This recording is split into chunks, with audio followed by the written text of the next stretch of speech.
Terbang tinggi di era angkasa. Selamat datang sahabat sekalian. Kita mulakan dengan rasa bahagia. Bismillahirrahmanirrahim. Assalamualaikum warahmatullahi wabarakatuh. Salam sejahtera dan salam generasi berilmu, penggerak wawasan. Terlebih dahulu, mulailah saya perkenalkan diri.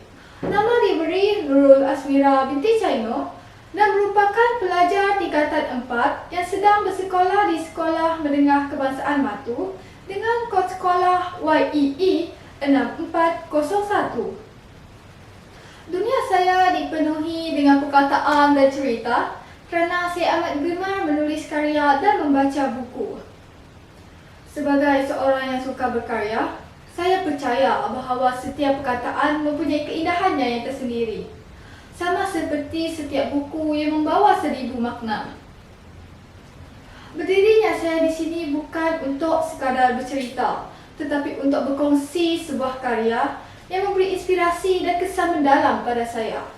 Saya akan berkongsi sebuah karya yang berjudul Kejayaan di Tangan Anda. Buku yang berjudul Kejayaan di Tangan Anda ini ditulis oleh A. Hassan Mohamad dan diterbitkan oleh Thinkers Library Sdn Bhd. Buku ini diterbitkan pada tahun 2008 dan mempunyai sebanyak 174 halaman muka surat serta mempunyai sisipan sebanyak 21 bab. Siri motivasi praktikal yang berjudul Kejayaan di Tangan Anda ini menceritakan bagaimana seorang remaja menetapkan matlamat diri yang jelas. Hal ini sekaligus dapat membantu remaja mengenal pasti dan menetapkan tujuan hidup yang spesifik untuk mencapai tujuannya. Selain itu, buku ini sesuai untuk golongan, terutamanya golongan remaja yang ingin meningkatkan kualiti hidup serta mencapai kejayaan yang cemerlang melalui pendekatan yang praktikal dan mudah dipahami. Di dalam buku ini, terdapat banyak kisah yang menginspirasikan saya. Akan tetapi, yang paling menarik dan memberi kesan yang mendalam pada saya adalah kisah mengenai Sir James Holick. Rakan-rakan pasti tidak asing lagi mendengar jenama minuman Holick ini. Beliaulah yang menciptakan minuman tersebut. Namun, kejayaan beliau pada hari ini bukanlah sesuatu yang mudah. Beliau hanyalah penjual barang-barang umum. Akan tetapi, dengan semangat beliau yang tinggi, beliau berjaya menciptakan susu jenama Holick yang mengandungi susu kering, tepung gandum dan barli. Pada mulanya, ia tidak mendapat sebarang perhatian, tetapi beliau tetap berusaha mencapai kejayaan sehingga beliau berjumpa dengan seorang pesakit. Pesakit tersebut tidak mempunyai selera makan.